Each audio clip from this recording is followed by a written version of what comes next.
think we're live. What? Yeah, you want to get me in trouble again? Can I get you in trouble? Can I lose a job before I even have it? Is that what you're asking? Yes.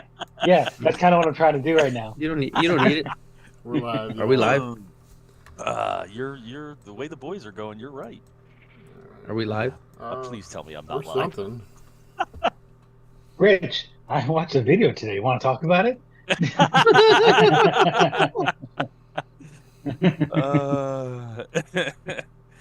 What's going on? What's up? y'all? What's up, people? Good afternoon. It's been a bit. Uh-oh. I guess we're live. It's been too long. We're live. We got 15 people watching. That's cool. All right, it's better than nothing. Uh-oh. Molesky's here. Oh, jeez. Oh, That's yeah? all we need. Mike's here. We need him on here. He needs to join us. Come on, Mikey. He's too pretty to be on here. He is very pretty, right? Put that eyes on Yeah. everybody, and we'll be done. Yeah, buddy. Who's doing the intro? You are. You're in charge. Yeah. What's the rest Yeah, of your? I only- What type of... First of all, Tommy, I only see half your yeah, head you right got now. like the gotta whole be I like the guy. I like the better one. You guys are racist. I don't want the brown guy talking. Well, you got the Al Qaeda beard, so we're gonna go. Nice. It's the bomb. We don't have Bryn. We don't have a direction here. This is I know, man. We're just scary. kind of like throwing stuff at the wall and seeing what happens. Daddy's not Tommy's home. got the Al Qaeda beard. Miguel's got the porn stash. We got a bunch of stuff going on right Oh Lord. now. Trained by techs unsupervised. buffalo Yep. sauce on your mac We and don't have cheese? Brynny here to yell at us and tell us to behave. or He's we're the gonna go- worst. He's the worst. Wait a No, second. not even. Wait a second. Did PJ really start this off? He's like a- Dude, PJ, you have Criticizing no somebody matter of else's fact. food. Hey man, send him a link, dude, because you have no business talking about anybody with some raggedy ass sandwiches from Pittsburgh. Like really, really, this man eats ketchup with steak, bro. And he said it, and then he's gonna talk about somebody who puts buffalo sauce on mac and cheese. Come on, man. Whoa, buffalo mac and cheese. That's what's up. Yep, that's what I'm saying. Look, Dude, that's what's up. Okay, we can be friends now. Anyway, man. So for those who didn't meet Miguel, aka Mikey, aka Brown Kid. Porn, aka porn stash. Nice. Hey man. He's still no, he's not a minor, never mind. So he's actually my apprentice. One of them. I have two now for some reason. And he actually went over Brian, which is weird because Brian really doesn't like brown people. Just kidding. What? I love you. But so we decided to send him to Vision. We didn't really announce anything or say anything, but he is like I said, my apprentice, but he's also he's on his way to get his associates, Mikey? yep. Associates in automotive technology. So he's I feel one of our bright stars in the future. So you know, we decided to take him to Vision, and you know, we wanted to kind of like tell everybody about his experiences, and you know, just show you guys that we're still trying to better our industry one individual at a time, one trade show at a time. Awesome. I wish I could have been there. Yeah, I know you suck. What You're there in happened? spirit, sort of. Well, I was there. I was at the airport, and like I was only gonna. I couldn't really attend full training. It was just I was going for a meeting, and by the time they canceled my planes, the fourth cancellation would have put me there after the meeting started. So Yeah. like I was like, okay, I'll just go to work now. Yeah, my flight I got went to work. canceled, and I ended up driving from Chicago to Kansas City. So You know, I hate going to Vision in terms of traveling because it's the same shit every year. Every time I go, it's like no matter which way I go, I'm like, fuck. If I fly, I'm like, man, I should have drove. If I drive, I should have flown. Like I hate it. I think It's one of those places where it's like not far, but far enough. I think they should move it like after spring break, and a couple more weeks of good weather to come in, and yeah. Yeah, I agree. And it's not like there's any reason to be in Kansas City. Sorry, not sorry. But pretty much that event, barbecue. Got some new people in here. Corey, Mr. DeFazio. Wait, What? Who dat? Corey? which Corey? Who let the guys from Staten Island in here? Ew, Yeah, what the? it smells like sewer water Shit already. hit the fan. Literally. We came here to class up the place. Heard you guys were talking about some crappy pizza again. No, we didn't go to New York. Oh. I'm staying out of this one. So Keith, Corey called me today. Do you know what he Oh, called to did he tell go me? Do you know what he called to tell me? He was Yeah. at the Nino's. Yeah, that fucker called to tell me he went to Danino's. Sorry, guys. I guess that's an inside joke. That's some good ass shit. It is good. I'm in Wisconsin. I wouldn't know. Ugh. Well, that's where we get the. I mean, That's where they get the cheese from to fill up all those Chicago. What is that again? Pot pie? Or is that what you guys call it? Casserole. It's a casserole. Chicago casserole. It's still better than anything I had in New York. Yeah, Knew that. this is true. I mean, This is true. it still tastes good. So that fucking Chuck E. Cheese ass pizza. Moving on. Moving on.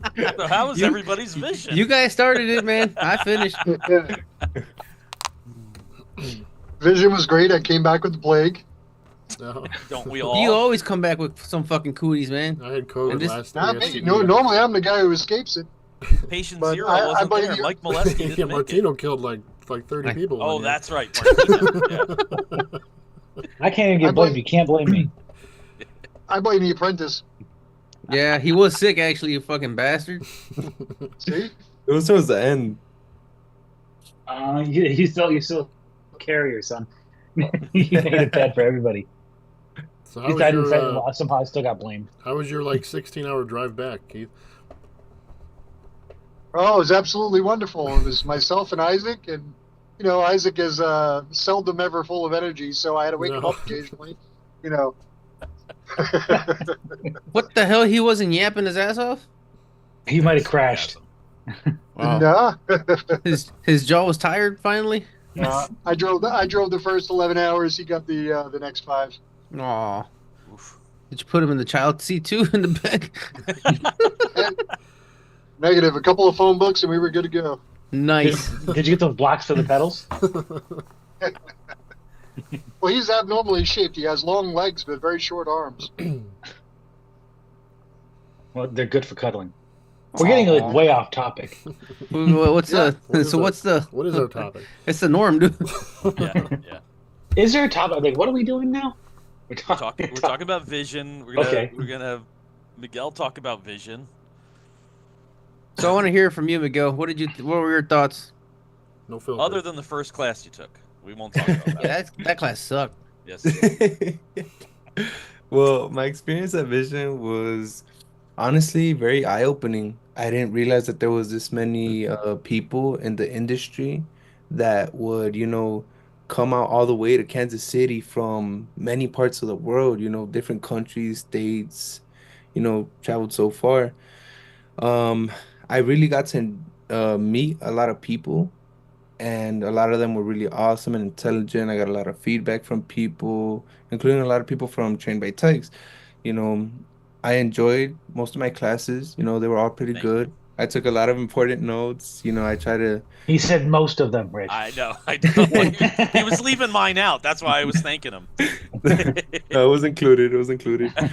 I just feel like all of the people that were teaching the classes, they were very, very understanding of the topics that they were teaching. I feel like some of the classes should have been, longer. I know some of the classes got pushed back from like 8-hour classes I'm and gonna then stop split there. up into multiple must- groups of classes. I'm gonna stop you there Yeah. because I have the same feeling. Like there were so many classes that I took that I felt like I needed like at least 2 more hours. Yeah. There was hmm To go on record with this here, all of those classes were supposed to be 4 hours. We designed 4-hour classes, and then somehow it always ends up becoming a 3-hour class. Yeah, Which, or an 8-hour class is you know. made to be almost 4 hours, and it ends up being 2.5, and it's like You can't possibly teach that in the allotted time sometimes. Nope. And for anyone listening that's attended any of these events, please fill out those surveys and add that in there. Oh, because that is for a few moments. I got a couple things I want to discuss for sure, but yeah, definitely fill out your surveys. Sorry. Go ahead, Mikey. I didn't mean to interrupt. No, all good. I mean, but for the most part, I feel like they did to the best of their abilities get all the information and the most important information out. Some parts were a little rushed, but overall they were pretty nice. What else? I feel like the classes were very scattered as well. Some classes were at different buildings. We try to stay kind of like in a general area that our classes were at, but if we didn't have a car, I think it'd be very difficult to get to those classes. I got to meet a lot of people. I try to network as much as I can. Not everybody's gonna be able to get a chance to talk to everybody. I visited a lot of stations at the expo as well, which was pretty awesome. I seen a lot of the gadgets people have and tools, and they were just pretty awesome. Yeah. Did you buy anything? The AES Wave booth. Did Tommy buy anything? Yeah, unfortunately, I didn't buy anything. I did, I have some eyes on things I do want to buy, and I got a little wish list. But yeah, slowly and surely, I will be buying stuff. Give it to your boss; he'll take care of it. Hell no! Give it to your daddy. Tell him where your introduction to the automotive field came from, Mikey. Okay, so ever since I could remember, honestly, I would just go to work with my dad, or maybe he'd have, some cars in the garage, in our backyard. He would just fix from time to time, but he is a mechanic, and he used to work in Chicago. My dad every Saturday, Sunday would just take me to work, and I started off just helping him around, bringing him water, in the summer when it was really cold, when it was really hot. I used to just do basic things, move a tire from one side to the other, try to help him set up the jack, stuff like that. And over the course of the years, he just started indulging more facts into me and more knowledge. And that's when I started, doing breaks with him, just have supervised little jobs. So, around the time that COVID hit, my dad opened up a shop in Indiana, and we moved over to Indiana because of because cases were lower and just so the low risk of getting sick. So my dad opened up the shop over there, and he had me working almost full time since class was virtually, and it was pretty basic, simple. They would just give us work, and I'd do it after work, and I just work with him. So after a couple years, I started getting more hand on hand knowledge in the automotive field. And last year, my dad talked to me about expanding my knowledge, and kind of my dad has always looked up to Tommy and always reached out to him for help in cases where modules are related, electrical problems that he can't solve because he's a little old school. And he reached out to Tommy, and he asked Tommy if I could be his apprentice, help him out around the shop, but just learn things with him. And I remember Tommy was hesitant, and I was just like, oh, like I kind of have to bring my A game because Tommy's a busy man. He's very busy, and I don't want to be wasting his time. And I shouldn't be wasting his time because he doesn't deserve that if he's trying to help me. So I started apprenticing with Tommy soon after that. And, just things went off from there. So this is Yeah, all Tommy is Tommy's an awesome. fault. Yeah, Tommy's a good to go learn from. Big old heart. Unfortunately, bro, I told his dad flat out no. I was like, no, I'm not interested, man. Dude, I already apprenticed two punk ass kids, man. I don't want another one, man. And he fucking begged me, and I'm just like, dude, like, man, I can't. And then finally, I was like, all right, I'll give him a shot. But if he does something I don't like, then he's gone. And He does one thing. has like one thing, dude, and you're gone. Nah, bro, this kid has like, he reminds me of me at the age, man. He does a lot of other little side work, and yeah, he's definitely gonna get far, man. He's He's a little old school when it comes to work ethic, man. You don't really see that anymore. That's true. That's awesome. Absolutely true. Well, good for you. Awesome. So we sent the right guy.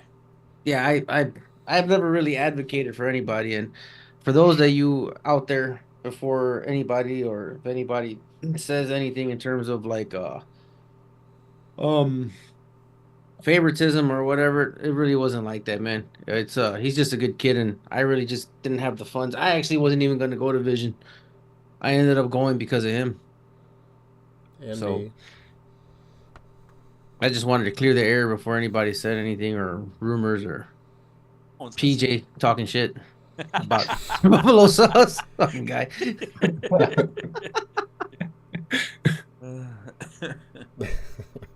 Well, that's great. Like, what kind of classes did you take, Mikey? We took the first class with Falco, the misfire diagnostics and detection diagnostics. Well, we already know that one was trash. You can go on. Now, how was Rich's class? 6 coils, 6 plugs, done. It was pretty nice. I Needs a enjoyed it. motor. I taught him how to do swaptronics and move coils around, and then I told jokes for the other 7 hours and 45 minutes. So it was. Sorry to interrupt you. You're gonna experience that a lot, by the way. How was Rich's class? It was pretty nice. I enjoyed it actually. For the most part, it For was. the most part. Then we had little sudden interruptions with Tommy talking smack. Me? Yeah. You were just going back and forward with That was him. that was PJ. Damn, Molesky just said every Falco class I have to take, I have to leave and poop. I'm gonna take that as a compliment. I don't know what that Yeah, I don't means. know. That was an insult, actually. What does that Yeah, mean? I'm not quite sure what that even means. I'm so excited I shit my pants, or you so ugly. It reminds me I gotta go hit the head. All right, so Mikey, sorry. So for the most part, Rich's class is okay, No, it was pretty nice. It was pretty nice. It was good. except for right. some glaring pay- problems. I will pay you later. Thank you. What else else did did you take? We The day after, Tommy, correct me if I'm wrong, I think we took the Toyota hybrid class with we took the McNuggies hybrid class. PJ's class? yeah, took PJ's class. How was that? I really like that class. It taught me a lot of the fundamentals of hybrid and the precautions you had to take. And Do you I chew on really the orange liked it. It was wire? very informing. I had a lot of information. Do you chew on the orange wire? Lick them. Excuse me? You lick the. You lick the orange wires. Okay, yeah. Yeah, you gotta to make lick sure the you- orange wire. No gloves. There Don't turn you anything go. on. That's it. He taught you all the good stuff. Raw. Right. He said a raw dog every hybrid. No glove, no love, baby. That's awesome. What else? And how were the lunches? God. we didn't even go to the I didn't even fucking bother. I'm like, bro, let's go VIP to get one. find something to eat. We ended up having we took McNuggies to get McNuggets. That's when the buffalo sauce came out. The We audacity. should do a Yeah. poll. Does buffalo sauce go on mac and cheese? Yes or no? The audacity of PJ to insult somebody else's food taste. Yeah, they had a donut wall. Like, I didn't see it. yeah, one of the mornings. I didn't have They it. brought back the COVID. I was gonna say after COVID, I don't think I'm sharing a donut. You get that one guy that picks up like 3 and puts 2 back. Tries one, puts it back. Like, no thanks. So Mike, so this level of training, obviously you've never seen that before, but like, did it like open your eyes a little Honestly, it did. And so I'm currently working towards my associates in automotive, but I haven't taken any automotive classes. I kind of wanted to knock them all straight through, so I had to take my gen eds. So it's the fact that I haven't taken any actual like automotive classes, but they were pretty nice, honestly. I enjoyed them a lot. They had a lot of the classes had a lot of information. I try to take notes as much as I can because I knew if I was gonna take notes, I was gonna come back, look at them, and just do a little recap. Mm-hmm. That's great. So what are your plans for after your associates? What are you gonna work? Are you gonna go to a dealership? So after my associates, depending on how life's treating me, I might go for my bachelor's in automotive. There's certain schools that offer a program through automotive, but I also plan to be a business owner, so I might go into the business field education wise, and that's just really depending where life takes me. But I do have a strong feeling in me that wants to get a bachelor's. That's awesome. Mm-hmm. Well, I'm glad that we were able to send you and you had a great time. Yeah, I appreciate you guys. You're gonna convince your boss to take you again next year? Yeah, I'm gonna try to. Yeah, good luck with that one. No, I don't mind going. It's just it gets harder and harder. For me actually to be able to get the ROI for me would be like making sure that this next generation will get to see what's going on because along with him and my nephew or my nephew is my other apprentice. So that would be probably why I would go back. But like for me personally, no. It's just too much, man. I'm just too busy. Or you're the king of used modules to me. No, it just sucks. All right. So I'm glad you went. So there were two comments. One said to get good math classes. Most students try to skate through with the easiest math, and I agree with that. Math not only teaches you math, but it teaches you problem-solving skills, which kind of programs your brain how to figure things out, and that's huge. I thought about that in high school. Like, I'm never going to use these math formulas, but what I do use is the problem-solving skills that they programmed into my head. So I think that's huge. That is true. Chad said computer science. Yeah, computer science as well. Yeah, there's more IT-related repairs with cars today. Absolutely. Yeah. Yeah. I actually for the EB degree. I actually had guided him into going to he's actually going to be going to College of DuPage over with Shanahan. Awesome. Oh, really? Oh, nice. Yeah. I haven't talked to him in a long time. Yeah, he's doing good. Yeah, we went on he took us on a personal tour of the campus. Man, that I've never been there. It's nice. You never been to COD? Really nice. Yeah, no, I had never been there. Yeah, it's nice. They got a real nice shop too. Nah, dude, the shop is like legit, man. Yeah, it's huge. I just because the other options are that Triton, which and then the technical schools. And when his dad asked me about my advice for him in terms of getting into the automotive field, that was actually my advice. I'm like, probably just College of DuPage, mainly because that's probably one of my biggest regrets from going to like UTI is that they kind of lied to me. They said that our certs were valid for college, and they're not. They're valid for only one of those kind of like University of Phoenix joints that was up in Michigan, but it doesn't exist anymore. So our titles are pretty much useless if we decide to go back to school. So that's my only. That sucks. Yeah, that's my only damn it, that really did suck. I always thought they did too, but I don't remember. They told us that. Yeah, they told us that it transferred, but then I found out because when I was in Florida, I fixed one of the cars that I fixed. I actually got talked to by a field engineer, and he said that I would probably make a good one. And I told him what would I need to do because I kind of like problem solving, and he said I needed I think associates or a bachelor's. I can't remember that. So that's when I started looking into. I'm like, okay, it shouldn't be too bad. Just taking my regular courses and I should be done for at least for an associate's.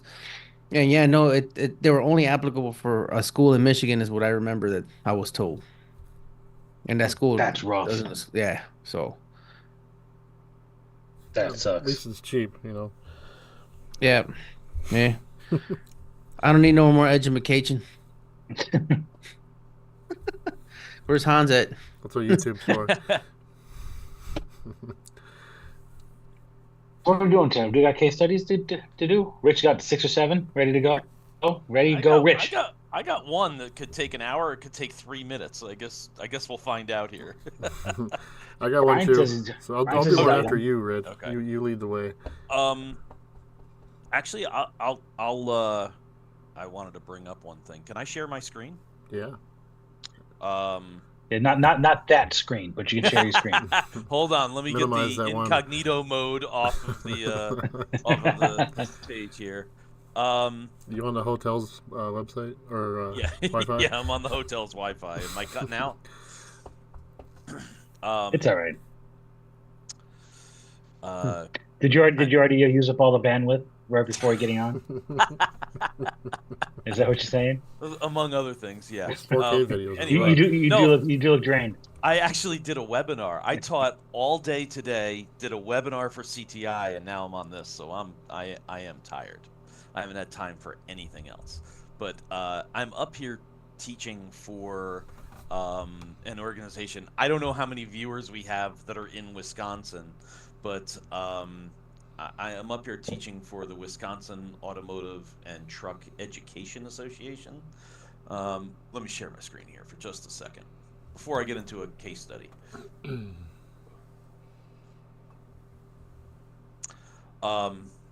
So are you seeing that website? Website? Yeah, I don't know how you pronounce it. It's training in Wausau, which I think I'm saying that right. WAUSAU or something like that. That's how you say water in New York. In central Wisconsin, and I think it's every other month or every 2 months they have 3 days of training. Day one is what they would consider like C-Techs, like entry-level technicians classes. Day two is, I don't know, B or C, and day three is supposed to be advanced. All the classes are, well, at least the classes that I'm doing for CTI are classroom and hands-on. And if you're up in this area, I don't know how much it costs to go to these classes, but check out the website. There's also a Facebook page, and reach out to them and say, hey, I'd like to check out these classes. They have a classroom. There's one of our other CTI instructors doing a class here, but they have a classroom, and they also You get to teach sitting down? That's awesome. I don't teach sitting down. I don't. As soon as I saw that picture, I started twitching. I'm like, you don't teach sitting down. But anyway, they also partner with Olson's auto repair shop, and there's also a body shop. So they have an ADAS building where they do ADAS calibrations, and they allow us to use that for hands-on stuff. So the last time I was up here, I did a domestic programming class, and we brought a GM and a Ford in, and we did some programming on them. So the classes are in class and hands-on, and it seems to be a pretty cool thing. I'm not always the instructor teaching it. Sometimes you have guys that sit down, but it's myself or Andrew Fisher, or usually two of the instructors that come here up a lot and do this. So if you're up in this area, come and check out the classes. Hopefully this is the last class that I'm up here to freeze my butt off. They're expecting 4 to 8 inches of snow tomorrow. So I don't know what's going to happen with my class. But you're definitely from Florida now, man. We'll see. I'm from North Carolina now, apparently. Ew. All right. So anyway, I see what you did there. Where's my case study? Hold on, I'm working on it. Not that window, Rich. What is that? A flower? Not that window. Again. Let me bring this up. Okay. You know what? Let me check something real quick. I just want to make sure the name of the shop is not in this case study. Okay, it is not. Good. We're fine. Is there anybody I know? No. Oh, not the one? Not Rick. No. He does good. 2019 Honda Civic was at a shop. It had an air conditioning problem. They replaced the evaporator. After the evaporator was replaced, the AC is ice cold, but fuel gauge is stuck on empty. The low fuel light is on all the time. The heated seats stay on all the time, and all of the windows are not working. Sweet. So this is an ever since you moment here. Tommy might remember this one because I know I sent Tommy a message. Tommy and PJ, I sent a message, and I said I'm working on a Saturday because I had to teach, and I didn't have time to get to the shop. And I said it's time to go find which connector did they swap, because I kind of just assumed, this car comes in and everything works except the air conditioning. They fix the air conditioning, and now they have a bunch of oddball and bizarre things that aren't working. Yeah. So the whole dash is out. Yeah. Huh? The whole dash being out. I'm sure. Yeah, something we was know left. the whole dash was out. Who knows what got left unplugged or got swapped. And I ended up spending a lot more time on this than I probably should have. When I've presented this in other classes, a lot of other techs have said, "Oh, I would have done it this way," and I think it's a good teaching point because I looked back once I knew what the problem was and realized, did I waste a lot of time? I really did dive the way it always is. into a direction I shouldn't have gone. So I get to the shop. There's the car. It's somewhat all back together. They've got the door panel off of it. The whole bottom of the dash is pulled apart. The center console is pulled up. You got lifts outside. Huh? You got lifts outside.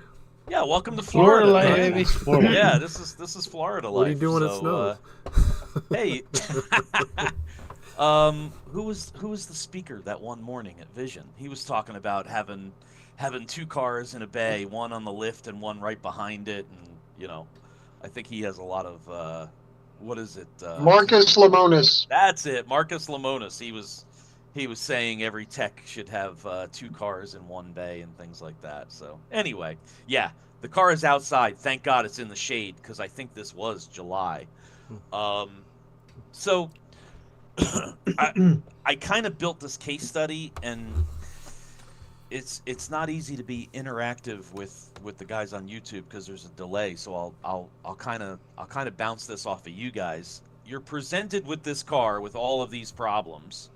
You get to the car and you see, we got some stuff pulled apart. What do we do first? What would you guys do first? And there's no trick questions here. Where would you go? Visual inspection. A visual inspection? Okay, I agree. I did take a quick look. I didn't see anything obvious. Put a light under the dash. Didn't see any connectors hanging down or anything really simple. Code scan. Straightforward. Code scan. Yep. Did a code scan. Hooked up Keith's favorite tool, my Autel, and did a code scan. There's your problem. The Drive Pro was behind the back tire, keeping it from rolling out the bay. So, anyway, I've got codes. Fired. I got codes. Engine's got codes for fuel level, sensor, circuit, high voltage. I'm not worried about the airbag codes. They've got, they've got half the dash pulled apart, so I wasn't worried too much about that. But the gauges and the engine are both registering open circuit codes for the fuel level sensor. So I've got fuel gauge in up, and has codes. Heated seats. Did I put that in there? It said heated seats. Yeah, I was gonna say heated seats. I saw no codes for that. I don't think there was. That might be a typo. My bad. I don't think the heated seats even responds to. I don't think there's a heated seat module. No, these are just a mechanical switch and relay for the heated seats. So sorry, fuel gauge isn't working and it has codes. Heated seats and power windows aren't reporting any codes. Well, you have the door panel off, so the power window's not going to work. Oh, if you look there, the switch is the switch panel is hooked up. Okay. So, what would you go after? I like the fuel gauge. That was my thinking too. I was like, I have codes. More than likely, if I fix the fuel gauge, I'm gonna find, the problem. I would say just pick one, and you might find all three. And that's and the fact that I have codes said to me, okay, let's at least chase the codes. And the fact that you're saying that right now means that was the wrong choice. It's 100% the wrong choice. I'm foreshadowing here, but Keith, what's the right choice? Windows. Keith is right. To the window. Keith is 100% right. So 2019 Honda Civic. Don't and put this the VIN in, really, how dare you? This what? Don't put the VIN in, how dare you? Whatever. I'm the same way. This is You guys are some weirdos. PO 463 and a B 1175. I went with the PO 463 first. PO 463, and Honda in their, wonderful flowcharts, verify the problem. Yep, it's still there. Determine the possible failure area. Oh, gee, thanks, Honda.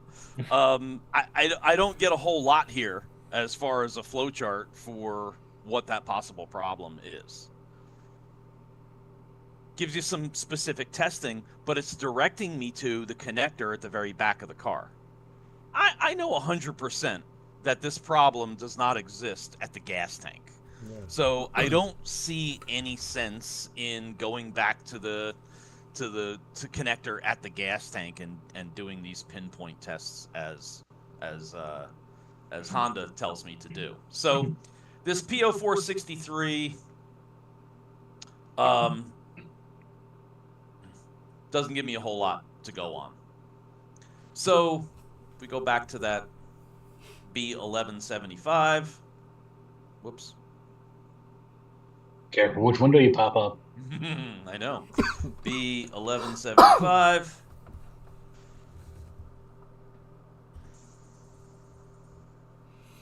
Again, open wire in the fuel gauge. And if we follow this flow chart, it sends us back to the fuel tank unit and unplugging the connect. I just felt like this was going to be a waste of my time. And I thought, you know what? Maybe these three circuits all share the same connector. Maybe these three problems are all related to the same thing. Let me go look at a wiring diagram. So it's out of gas? Huh? It's out of gas? Fuel gauge. I go to the diagram. I do have an OE. No, when I click on OE, I just get this.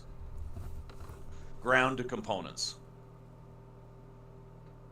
Click on the aftermarket wiring diagram. This was, I think it was a sedan, but I don't get a whole lot of detail. I don't get a whole lot of really anything. There's my fuel gauge sending unit. 2 wires. And if we work it back, oops. Those 2 wires go directly into, I'm pretty sure it was 7 and 8 right there. Yeah. But I'm pretty sure this was the cluster. A gauge There control. is the cluster. Yeah, so it goes directly into the so, I have the connector, at least on the aftermarket wiring diagram, I have the connector going directly into the cluster, which now I'm thinking, maybe it's unplugged directly at the cluster. Again, the light and the mirror, I'm shining it up on the back of the cluster, and it looks like everything's plugged in. And if I bring this back and go back to this, I have C108. C108 is somewhere in the middle of the vehicle, if I remember correctly. It's been a while since I worked on this one, but C108, if I remember correctly, I get nothing. So what's nothing? All right, so when I search for C108, I don't find anything in Moto Logic. So I decide to try all data. 2019 Honda Civic. The last time I was going to do this, I had all of this stuff up ahead of time. All right, 2019 Honda Civic, 2 liter.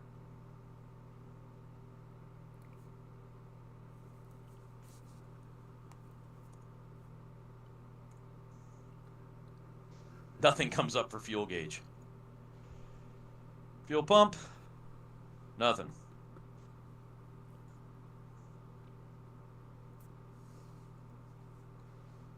I don't get a whole lot as far as the wiring diagram goes. If I do a search for, what was that, C108? C108 and all data. That's really weird that it's not in there. I get nothing. I would never use use the way that search function searching. ever. I know. The way you're searching. I know. You know what's funny is every time I've used that search function, anybody who's grew up with all data gets angry at me. I had Sherwood Cook call me a damn millennial for using the search function.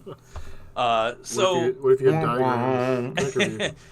if I go to where are gauges on this thing? Type in gauges. Instrument panels. Warning indicator. There we go. Diagrams. Gauges diagram. These are the OE wiring diagrams. Perfect. Fuel gauge Right sending there. unit. 2 wires directly to the gauge control module. And that's it. I actually got annoyed, and this is why I spent so much time. I'm like, there's no way this is the OE wiring diagram. I actually paid for Honda service information. And I did you go to the EWD? Yeah, I did. I went to the EWD, and this is what I got. It didn't have any detail whatsoever. Giving you side eye. I don't know if you can see me giving you side eye. All right, maybe I didn't go to the right thing here, but I'm calling bullshit.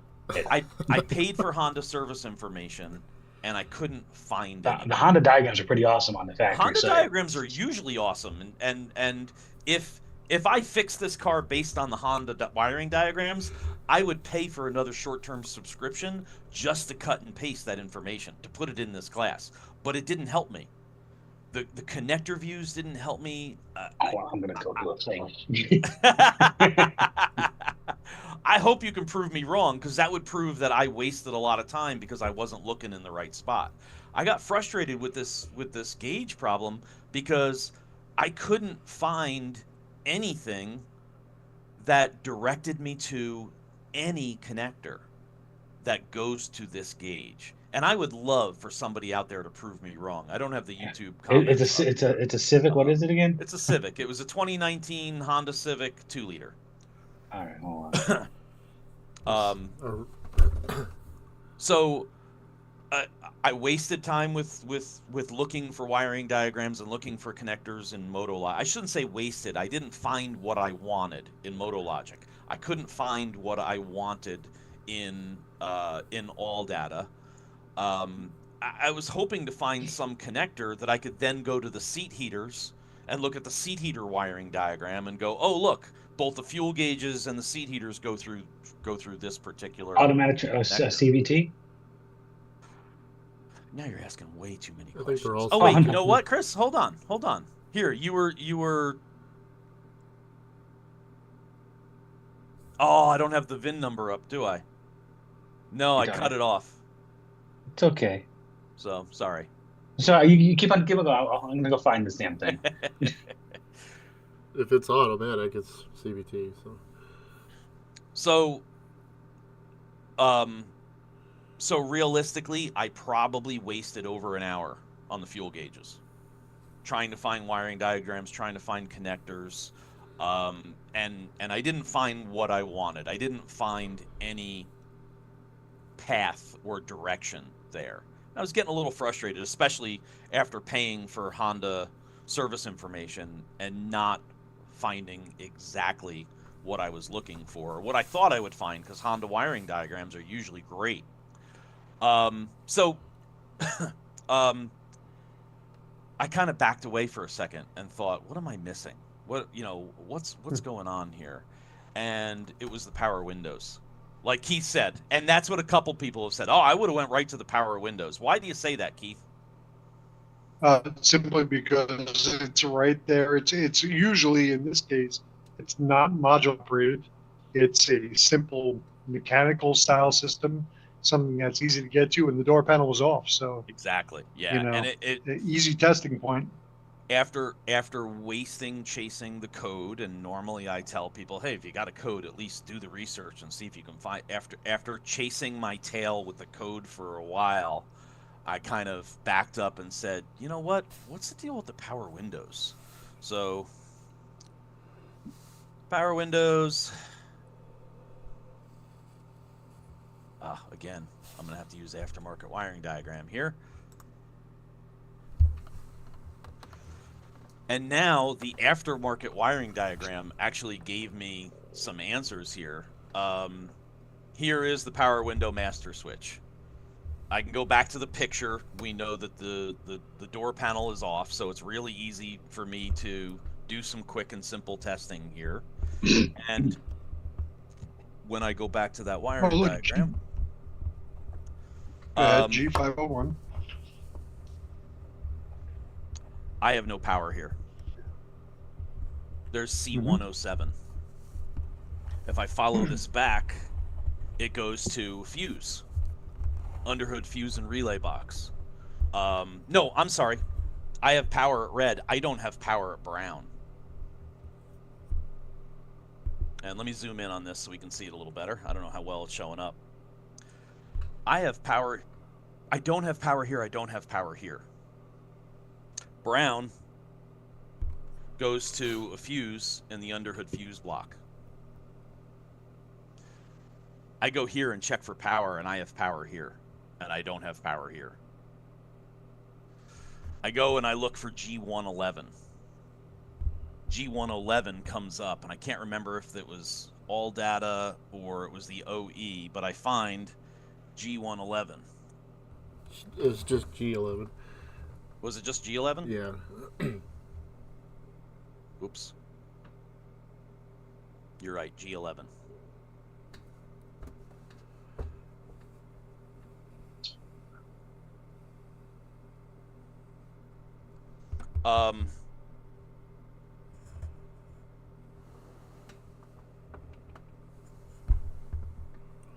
Again, in one of these, and I'm not going to dig through all of this, but again, we're back to those OE style wiring diagrams.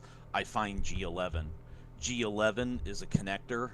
The first picture had it. That plugs directly into the back of the fuse panel, the underhood fuse and relay box. The underhood fuse and relay box, if I go back to this picture, that's it right there, hanging down. And when I pull it back, I see G11, sorry, G11. And it is I don't remember if it was a white or blue connector, and it's plugged in. And now I go to the pins because I want to check the actual wire, and I go to that particular pin, and it's not a brown wire.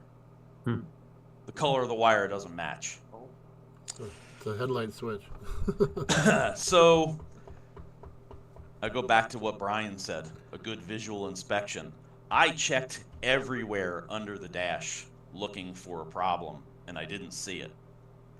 And now, knowing the location of exactly where I seem to have a connector issue, I notice that there's a wire coming off of the main harness that goes back into the door. This is the door jamb. And it is a blue connector, and it's plugged into a white connector. Or connected incorrectly. And on the back of that plug, these two connectors are 6 inches from each other. Is the exact same connector. Awesome. Love and it. If you and they're let tailgates and Hondas. If you let the harness just hang, that blue connector is curved and kind of, I mean, if I wasn't paying attention to the color, I 100% of the time would have said to myself, oh, that blue connector is the door one, and when it snapped in, I wouldn't have thought anything of it. And this shorter wire where the white connector is hung right to the back of the fuse panel, and I 100% of the time would have plugged them in wrong. So that I sent that picture to both Tommy and PJ and said, hey, it's been a while, but I found the swapped connector. Plug the white connector into the white one, move the blue one back over to the other side, and the windows started working, the fuel gauge started working, and the heated seats stopped working. Now, honestly, should I have, in the interest of teaching, dug into those connectors and saw what it was that was swapped? Probably. In the interest of being a mobile tech that just fixed the car, I wrote up a bill and I got the hell out of there. I'd be done. I was done. The car was solved. Hey, Rich. Yeah. Can I share my screen? I will gladly stop the share. I want to see what you have to say. Luckily, nothing like more permanent happened. I mean, I'm really surprised I didn't have more codes and more problems. What did I miss? This is the diagram you're looking for in the OE. Okay. Yeah, it is show there. Off. it is there. And this is the EWD? Yeah, you have to download. I must have clicked on the wrong thing because I wasted way too much time with this fuel gauge because I had a hard code and I just knew once I figured that out I'd solve everything else. Yeah, so all I do is when you go and you type in the year, make, and model, you'll get the car, and then on the side is your search panel. I just type in wiring diagrams. I typed in gauge while you're talking, and I found the gauge interactive electronic wiring diagram. Click on that, and that's why I asked when it was automatic or CVT or manual. Click on that. You click the download button, opens this up. All right, so where's the fuel gauge? Just because I want to see. I will say this. Right there. One of the nice things that Honda does is fuel tank unit. If you have the VIN, put the VIN number in because it will filter the wiring diagrams to that specific car. See one here. All right, I'm going to make everybody pause here for a second now. Let's talk about that code that you had, the P0463. Uh-huh. How does it determine that there's an open circuit? I would assume it doesn't see a voltage drop of some type, but I don't. Fortunately, if we go back to Honda, they don't give us strategy for that specific code. We got Isaac in here? Oh, come on, Chris, put that diagram back up there. Oh, crap. Hold on a second. Ahead. Hold on. Let me share the screen back again. All right, sharing. Can you guys see? Mm-hmm. Yeah. Okay. So, hold on. Let's go over here. Let's zoom in a little bit. That better? Yeah. Yep. So it's a Chris, voltage drop across a reference voltage. Sorry, go ahead. Yep, exactly. Across a reference voltage, right? And then that other wire there, that red wire, if we follow that back, gets piggybacked over and goes over to a ground, yeah? Mm-hmm. So that same circuit there, that G501, what brought us back to working again? Even though we did connector, we knew we couldn't get to connector 108. We went to that one connector that was at the back over here at the, what was that, G11. G11. Is that the same connector number there at that? No. No, right? So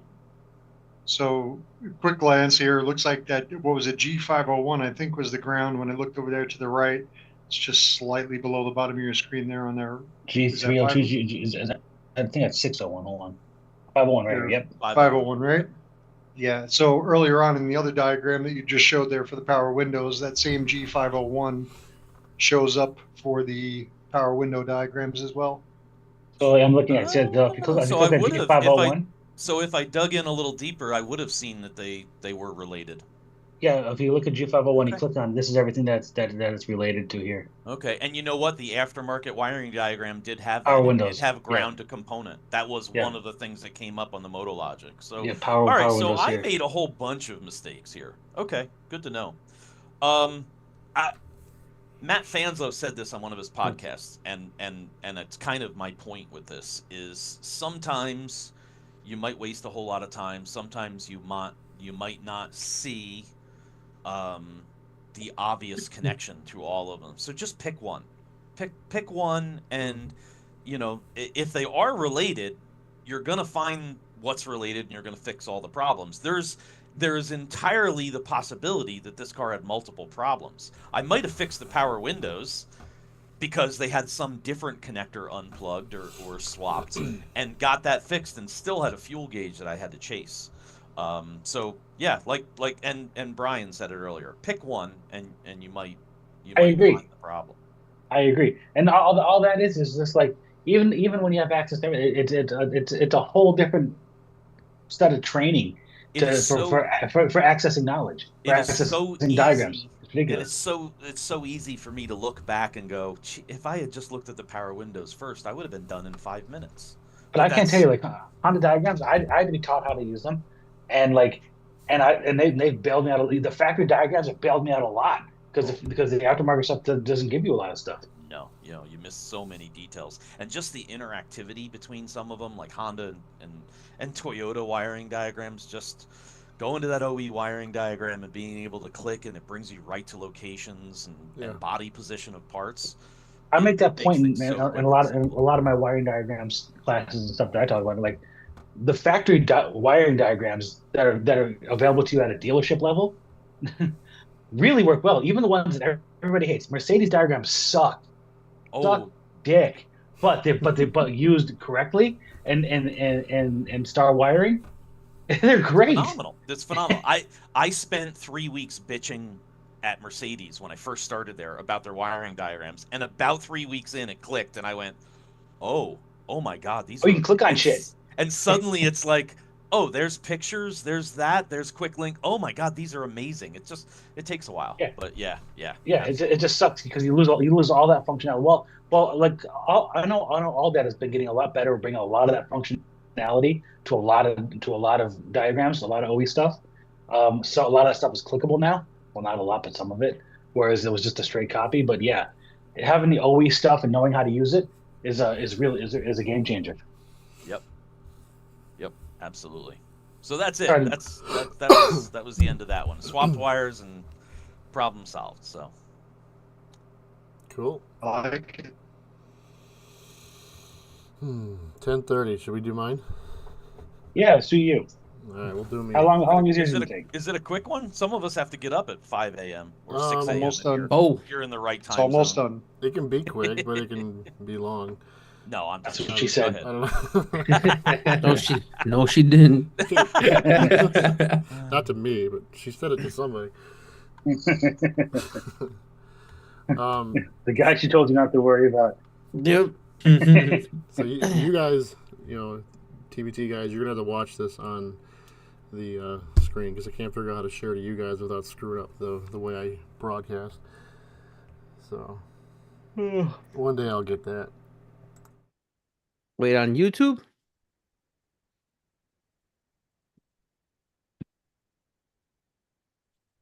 No, okay.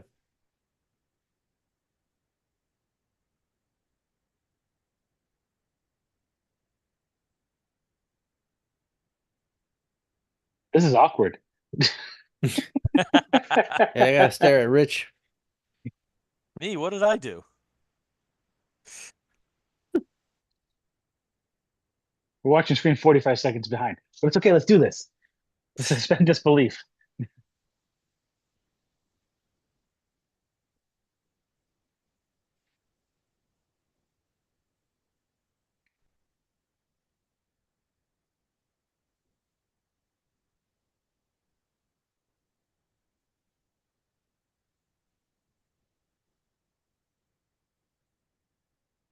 Man, I love my thermal imaging camera.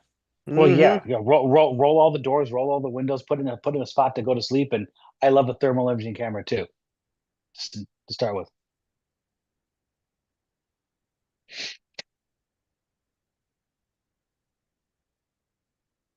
Voltage drop diffuses.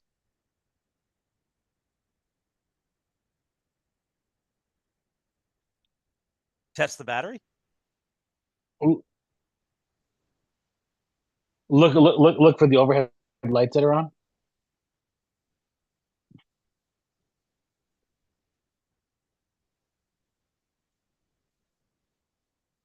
Hey, Oh, they say they got no audio theme, Brian.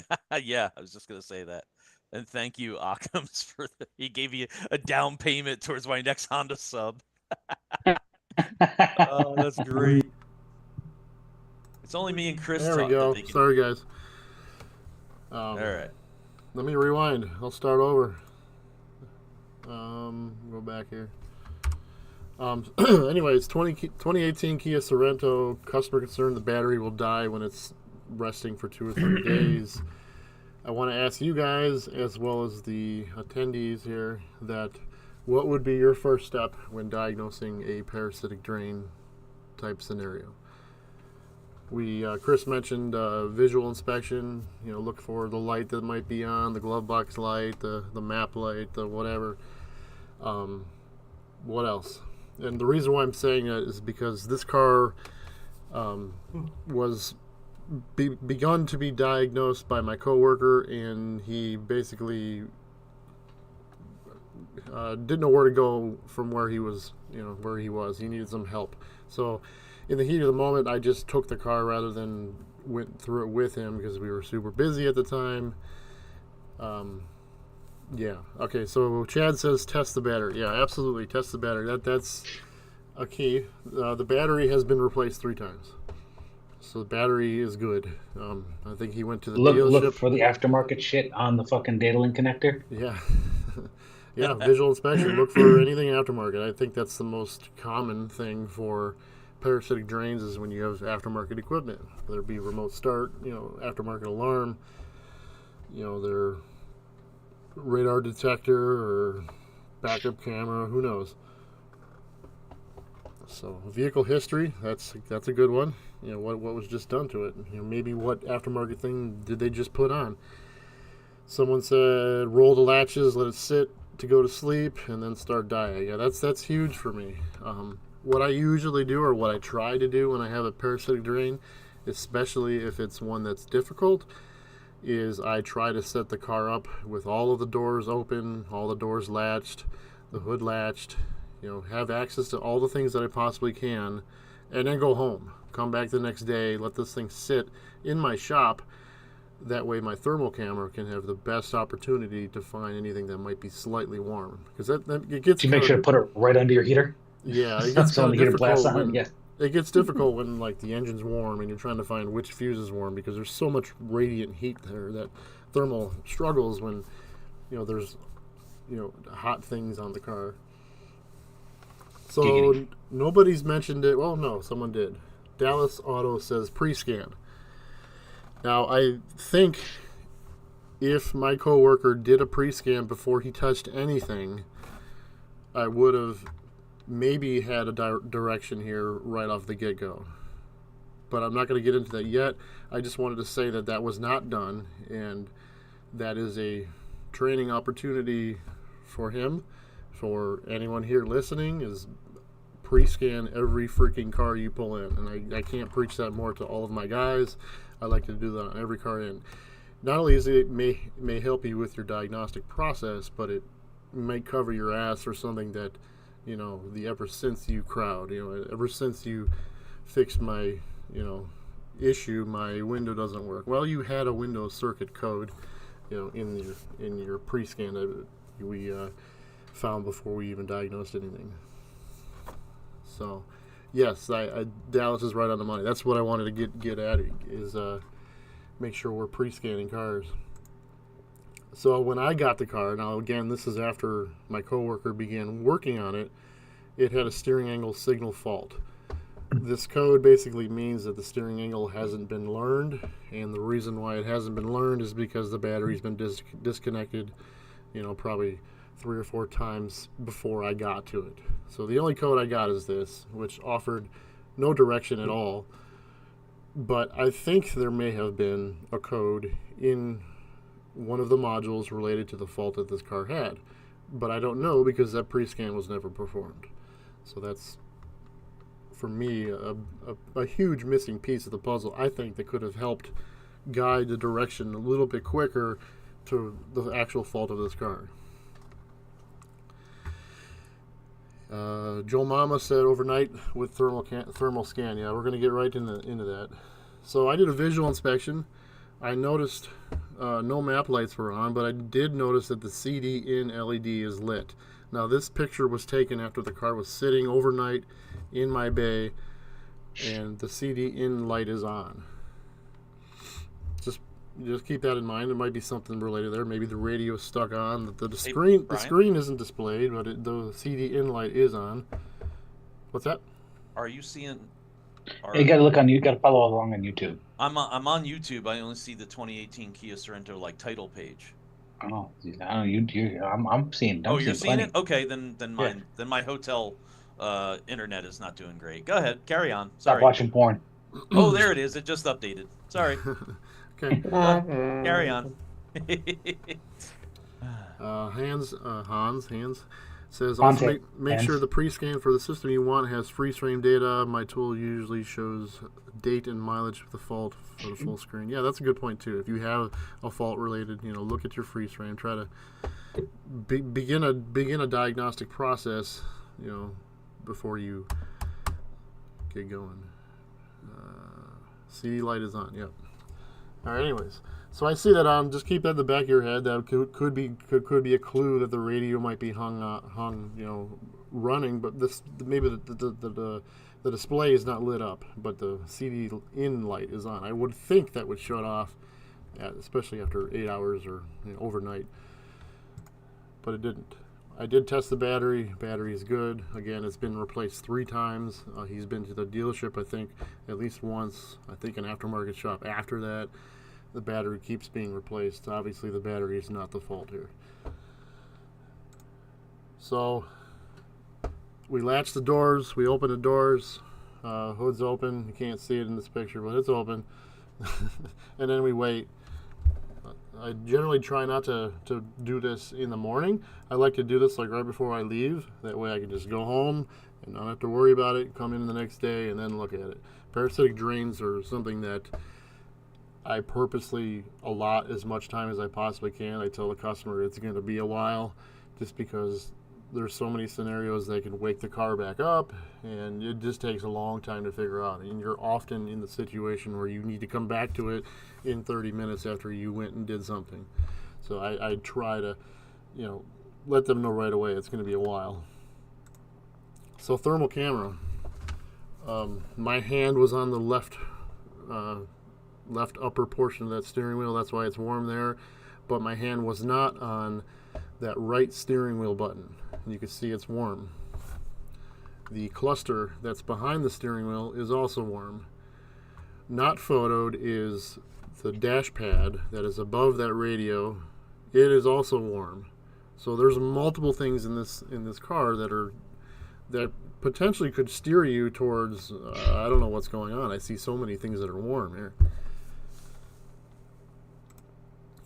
So my coworker tells me that he removed the primary fuse bus bar that's bolted down to the underhood fuse block, and his draw drops to about 100 milliamps. Now the primary, or the parasitic drain that it had, I didn't mention this, it had about a 2 amp draw. So this definitely will deplete a battery within a day or two. And so he tells me that he removes this. There's some significant heat. Yeah, for sure. And my thermal should pick it up. And my thermal is picking it up, but it's not like one single component. It's not like the radio's just stuck on because it's logic locked or something. It's a lot of things that are on. I hate that. Yes, that is Celsius. Okay. Got me. All right. So, anyways, he tells me that he has every single fuse out of the interior fuse block and this bus bar removed from the car, and there still is 100 milliamp draw. So I'm like, all right, let's start over. I put that bus bar back in, put all the fuses back in, started from scratch. There is a 2 amp draw, like in the correct spot. Yes, yeah, he actually took a photo of it, which I commend him for that, because that's, it's huge. Otherwise, you're gonna be looking at a photo of service info, and he did put them all back in. And I was trying to explain to him as well that when you pull a fuse out, there's a good chance that when you put it back in, that you might wake something up. That's kind of a hard thing to do with cars nowadays is to pull fuses and to find draws. You end up chasing your tail like that. All right. So that, again, those main fuses are primary fuses for other things. One of them would be like the other fuse block that's inside the car. So one fuse block feeds the other fuse block, feeds speed's the other thing. So we have kind of like a daisy chain situation here. So like I said, I just wanted him to put this thing back together and let's start over. So this is where I kind of took over. Using a lab scope, I measured the current draw with my low amp clamp, and I'm also tapped into pin 6 at the DLC just to look at communications between the gateway at least and the DLC. So there is a 2 amp draw that has a rhythmic drop, not to 0, but there is a rhythmic drop every time this thing is pinging for your scan tool, basically from the gateway to your scan tool. That's something interesting there. I just wanted to mention that. In service info, I wanted to highlight this because this was interesting. I don't know if anyone's been in this situation before, but when you pull up Kia service information for the data link connector, it's numbered weird, and I don't understand it completely here. But if you see here, number 16, which if you're familiar, is usually battery plus, but pin 16 here is actually 9 on the OBD2 side of the actual connector. Hyundai and Kia, they wire them backwards. They don't tell anybody. They number them backwards. It's so confusing, and I wanted to highlight this just so if anyone's watching to pay attention to this, because this could burn you. I saw it right away where there's 2 sets of numbers here. OBD 1, 2, 3, 4, 5, 6, 7, 8, and then 9 through 16. Pin 16 is actually labeled in the big number 9 here. That's power, And in my case, pin 6 right here is labeled 3. Pin 6 is, CAN to the your gateway. So that's where I was testing originally for, just to see if there's network activity as this car was sitting overnight. The network should be down, after 30 minutes or so. And in this case, it was like overnight, so it's been a long time. So that's just a zoomed in version of that. All right, so to back that up, the wiring diagram for the data link connector and the gateway here in this DCAN part of the diagram here, it's labeled as pin 11 and pin 3. If you go back to this view here, pin 11 is actually pin 14, and pin 3 is actually pin 6. So 6 and 14 is what we usually are familiar with being the CAN, communications to your scan tool. So just wanted to highlight there that 11 and 3 is actually 6 and 14. That's where I was originally testing for networks, but it's clear that that is not the actual network on the car. That is just the communication between the gateway and your scan tool. This is a portion of the wiring diagram at the gateway module that shows that there are multiple networks on this car. There's DCAN, there's MCAN, BCAN, CCAN, PCAN. These are the pecan pie. My favorite. Yeah, pecan pie. Yeah. So these are the networks that I actually want to sample to see if there's communications while this thing is sitting. And sure enough, there is. This is a connector view of that gateway connector that shows each pin and their location. I am scoping CAN C, CAN P, and CAN B at the gateway module, as well as watching the current during the parasitic drain. There is a tall spike in the BCAN signal that matches or aligns with a drop in current in my current clamp waveform here. Now, I'm not a communications guru, but in my opinion, I think this means this is like a go to sleep message from the BCAN module or BCAN network to go to sleep, because it seems like something is trying to going to sleep, but CAN C and CAN P are active the entire time without any change. So to me, that's like, hey, go to sleep, and then someone else is saying, hey, I'm still awake. It's somebody that is keeping everyone else awake. So something interesting there. BCAN is what is in my interest on figuring out what's going on here. you guys see that yet? Yep. Cool. So you think the drop in amperage is a result of the go to sleep message? I think so. I think it's try to shut down, but somebody's still active and keeps everybody that's awake. my interpretation. Well, so of that this. the beacon is generally body can, right? So that's your interior stuff, which is all the shit that's lit up. Yeah, exactly. In the car. So I think you're on the right path. I think that's saying, "Hey, go to sleep," and then there's some kid in the nursery that's crying, keeping the whole daycare awake. Makes sense. Here is a video of that waveform to show how much time's on the screen. That was a 20-second capture, so it's certainly a long capture for network communications, but I'm also doing parasitic drains, so I'm not really looking at the quality of the network. I just want to see who is awake. So.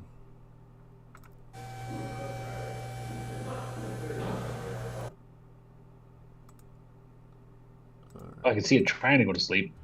Okay.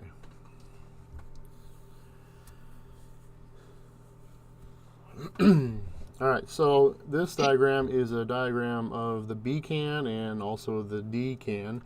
B can, there's two modules here that the vehicle is not equipped with. It does not have a power liftgate, nor does it have navigation. It has a head unit, so this may be equipped, but it does not have nav, at least factory nav. So I didn't include those in my beginning parts of diagnosis here, but I do see driver door module, passenger door module, driver IMS control module. I'm not sure what that is, IMS. There's audio, clock spring, smart key control module, body module, and also the gateway. I will say that my coworker, when he was pulling fuses, he was mentioning that as he was pulling them, the draw was getting lower and lower and lower when he got, especially in the audio fuses. There's like 3 or 4 audio fuses for this car, and each one of them had a draw. Okay. All right, moving on. So, my thought here, that there is a joint connector for the communication on this car. I'm going to look for, you see this JM06 right here. I'm hoping I can find that connector and maybe isolate each one of the modules at this connector. Ryan said joint, and Isaac showed up in the chat. Interesting. Sorry, go on.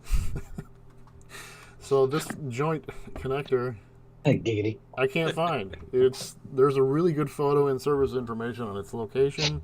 Looks like it's to the right of the steering column. I can't find the damn thing. I'm looking. I even had to ask my coworker because he's like, 5'1", little tiny guy. I'm like, hey, crawl in there. Let me see if you can find this connector. He can't find it either. So it's buried. So I'm like, all right, let's go to plan B. So I ended up realizing that the driver door module is one of those modules that could be the cause. So I ended up unplugging the bulk connector for the driver's door. Now my parasitic drain is absolutely 0. My network activity before this screen tapered off. I saw it like slowly, stop communicating, and then the parasitic drain went down to 0. So I'm on to something. It's got to be something in that driver's door.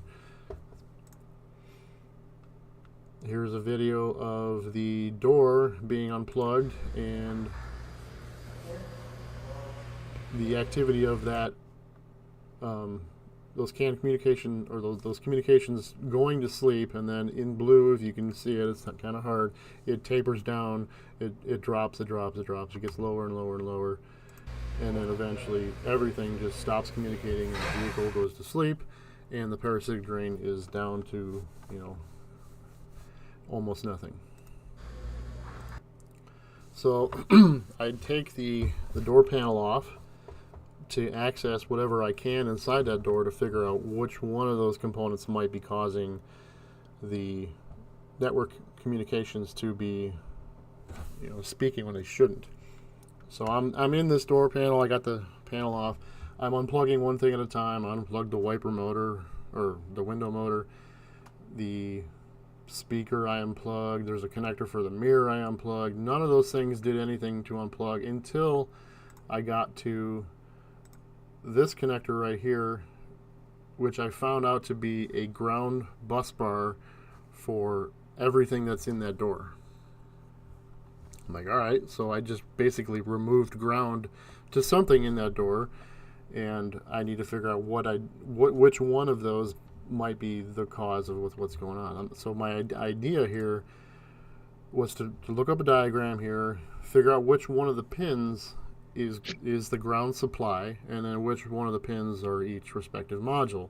And my idea was to provide ground to them one at a time to figure out which one of those could be the cause. So here's a photo of that connector. Looks like pin 1 is the ground. I can look at the diagram there. Yeah, pin number 1 is the ground supply, and then. Oh wait, is IMS is that a memory seat?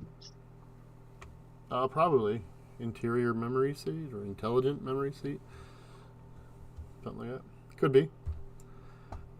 Anyways, driver door lock actuator, driver outside mirror, driver door module, driver smart key outside handle, and the IMS switch. So smart key outside handle. So what I end up doing is using my breakout box that has a ground connected to it as the ground supply, and ended up backfeeding ground to each one of those components to see which one of those may turn on the whole car, or not the whole car, but at least the components that were turned on. 800 milliamps of it, or 2 amps of it. So I'm grounding this pin right here. In this video I'm doing right here, my communication is active, just like it was after an 8-hour soak. I removed the ground supply to it, and my network communication drops to nothing, and my current draw also drops down to nothing. It's the same thing as when I unplugged the whole door assembly. That ground supply that I chose right there is the driver door lock actuator. So back to the beginning of my case study here, I said, was there any, did anyone do a pre-scan? And my coworker said he did not, but there possibly could have been a door lock code related to this car stored in history. Just for shits, I plugged everything back in the way it's supposed to and looked up scan data to see if anything wasn't latched, to see if maybe the door latch was not latched, or everything was working perfectly. I could move the lock actuator, unlock, lock, unlock, lock, latch it, unlatch it, latch it, unlatch it. All of the data pins are responding the way it should be. There is nothing that I can see in scan data that says there's a fault with this door latch. But when I supply it with ground, it communicates on the network and wakes the radio up, the cluster up, the steering wheel button has a parasitic drain. So many things are now active because this network's on. Too fast for scan data. Interesting. Possibly.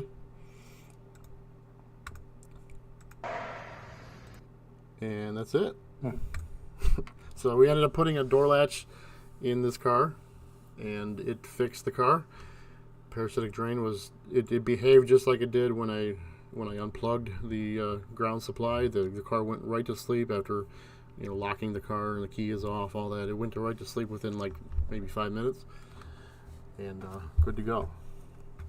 That was a fun one. So the door latch itself, no module, no sensor, just a mechanical switch? I don't know if it's an actual module or not. That's a good question. Okay. Should look that up. You got me on a.